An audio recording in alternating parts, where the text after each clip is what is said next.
रात गहरी हो चुकी थी। गांव की गलियों में सन्नाटा पसरा था। सिर्फ कहीं दूर से कुत्तों के भौंकने और झींगुरों की आवाजें सुनाई दे रही थीं। गली के मोड़ पर बनी एक छोटी सी चाय की दुकान कांपती हुई लालटेन की पीली रोशनी में जगमगा रही थी। लकड़ी की बेंच पर 2 आदमी बैठे थे।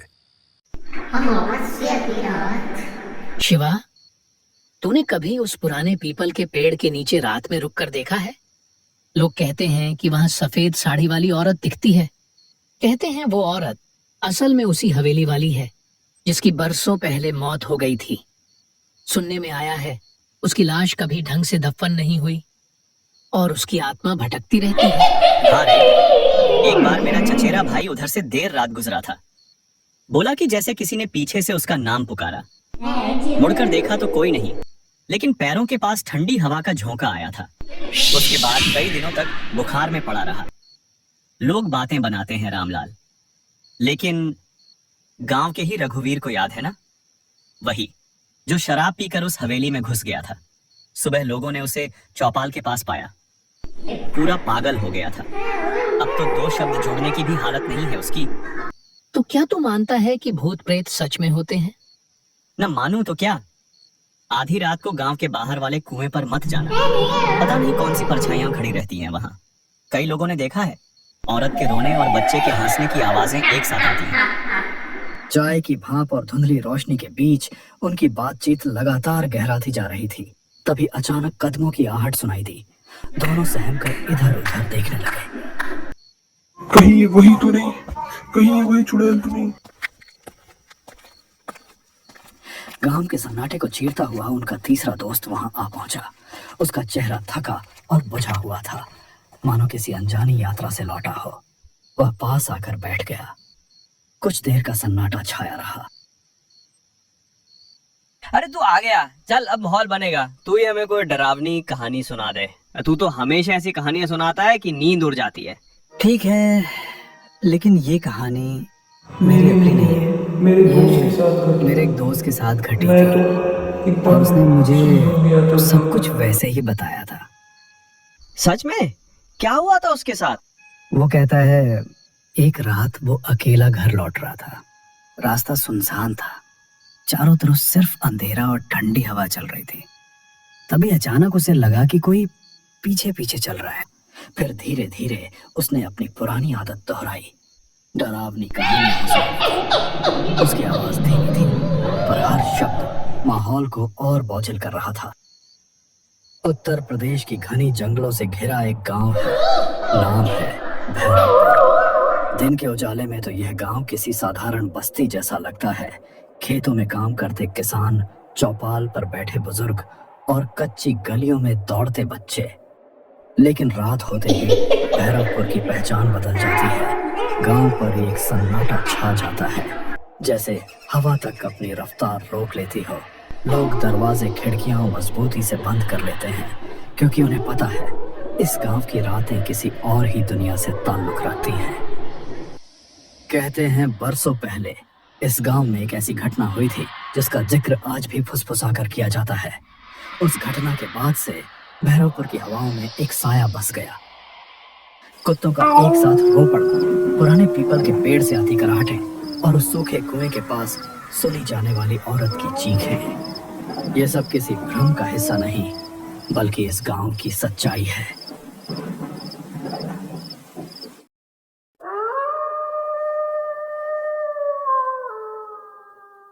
रात का वक्त था, लगभग 10:30 बज रहे थे। गांव में हल्की हल्की हवा के साथ बारिश भी हो रही थी और यहाँ सूरज के बेटे की तबीयत बिगड़ती ही जा रही थी। कोने में हल्की सी एक लालटेन जल रही थी। दोनों पति पत्नी अपने बच्चों की तबीयत को लेकर चिंतित थे। सूरज का मन तो था कि वह अपने बेटे को शहर के अस्पताल में ले जाए, लेकिन गांव वालों से उसने जो सुना था उसे सोचकर उसकी रूह कांप जाती थी कि कहीं उसके साथ भी कोई अनहोनी ना हो जाए। भाई लोग सब्सक्राइब कर दें, बहुत ही ज्यादा मेहनत लगती है भाई, एक सब्सक्राइब तो बनता है। सुनिए जी, बाबू की हालत बिगड़ती जा रही है, कुछ कीजिए। वरना देर हो जाएगी। हाँ, अब और रुकना ठीक नहीं। मैं बाबू को लेकर साइकिल से ही शहर के अस्पताल निकलता हूँ। अकेले? रात का वक्त है जी, रास्ता सुनसान है, मुझे बहुत डर लग रहा है। डर मुझे भी है, पर बाबू की जान से बढ़कर कुछ नहीं। चाहे रास्ता कैसा भी हो, मैं उसे शहर जरूर ले जाऊंगा। हिम्मत रखना। तुम घर पर बाबू की माँ बनकर दुआ करना, मैं बाबू का बाप बनकर हिम्मत दिखाऊंगा। भरोसा रखना, मैं बाबू को ठीक करके ही वापस लाऊंगा।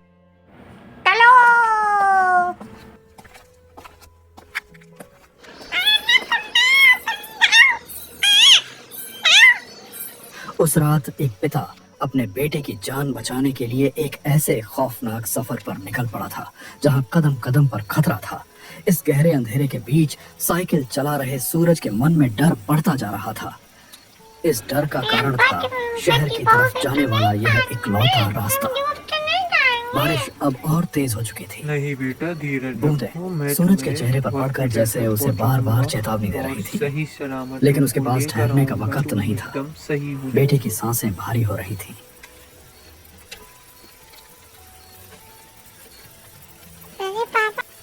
और हर पल उसके हाथ से फिसलता जा रहा था। रास्ता सुनसान था, दूर दूर तक सिवाय काले अंधेरे और बारिश की आवाज के कुछ नहीं था। यह वही रास्ता था जिसके बारे में गांव में कई कहानियां सुनी जाती थी।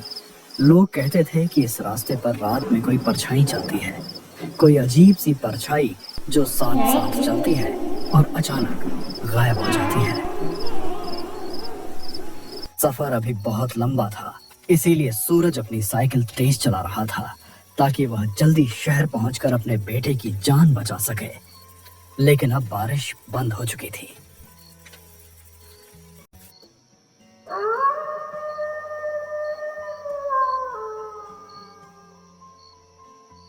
थोड़ी दूर आगे जाने पर सूरज को रास्ते में एक औरत बैठी हुई दिखाई दी।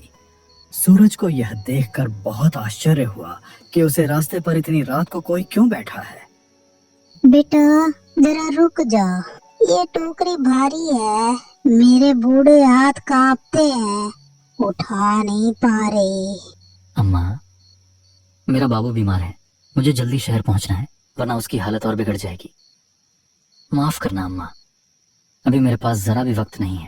अरे तू तो नेक लड़का लगता है, मेरी मदद कर दे बेटा, तेरे सिर पे दुआ रहेगी।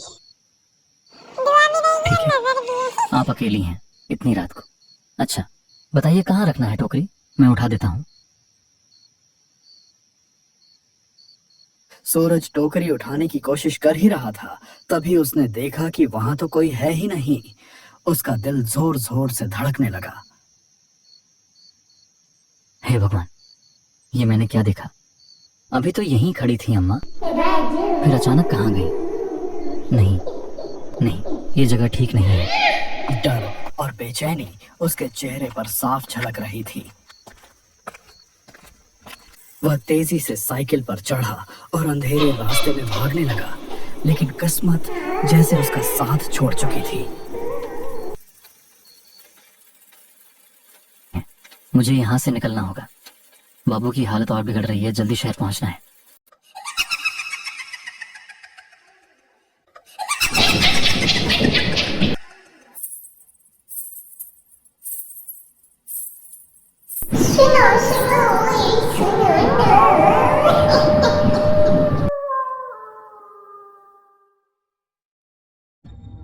अचानक उसकी पुरानी साइकिल की जंग लगी चेन जमीन पर गिर गई।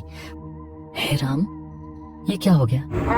अभी इस वक्त ही चेन गिरनी थी क्या? अगर मैं यहीं रुक गया तो पता नहीं क्या हो जाएगा।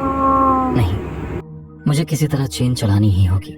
और सूरज घबराहट में झुककर चेन चढ़ाने ही वाला था कि तभी उसकी रगों में खून जम गया। सामने वही खड़ी थी एक औरत, और वह औरत हूबहू उसकी पत्नी जैसी दिख रही थी। उस पल सूरज का मन मानो भर भरा कर टूट पड़ा। अरे तुम यहाँ कैसे? तुम तो घर पर थी ना?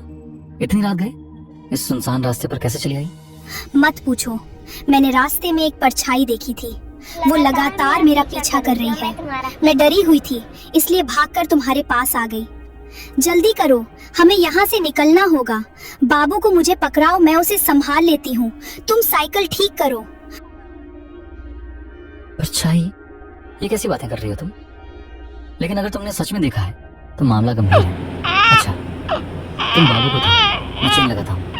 हाँ, जल्दी करो, वो कभी भी यहाँ आ सकती है। उसने सोचा शायद उसकी पत्नी ही है जो किसी तरह यहाँ तक पहुँच गई। वह कुछ पूछने या सोचने की हालत में नहीं था। थकान, डर और बच्चे की बीमारी ने उसकी समझ को कुंद कर दिया था। उसने बिना शक किए अपने बीमार बेटे को उस औरत की बाहों में थमा दिया। सूरज जल्दी से साइकिल संभाल कर आगे बढ़ गया।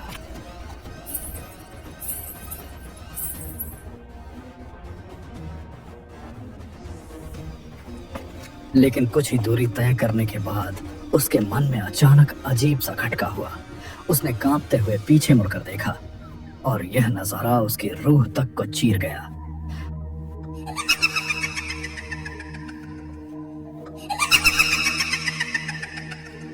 वहां उसकी पत्नी नहीं थी। सामने उसकी पकड़ में सूरज का छोटा सा बाबू था।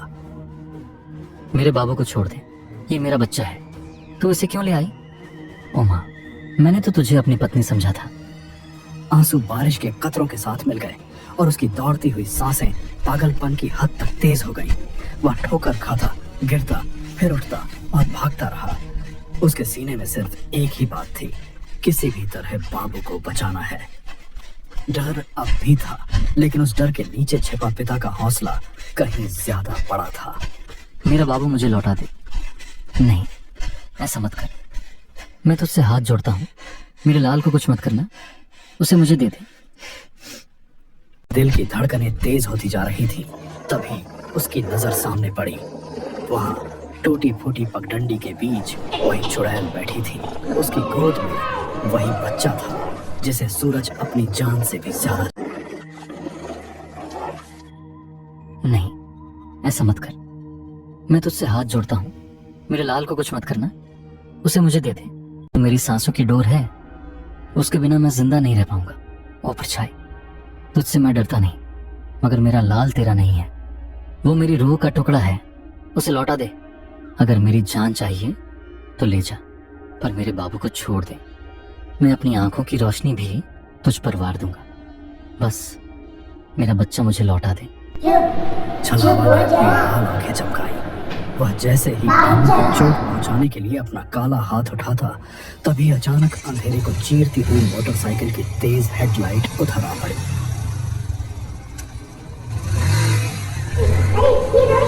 हेडलाइट की चमक और इंजन की गड़गड़ाहट ने माहौल बदल दिया।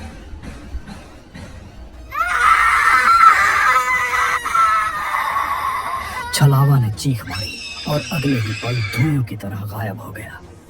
बाबू उसकी पकड़ से छूटकर जमीन पर गिर पड़ा।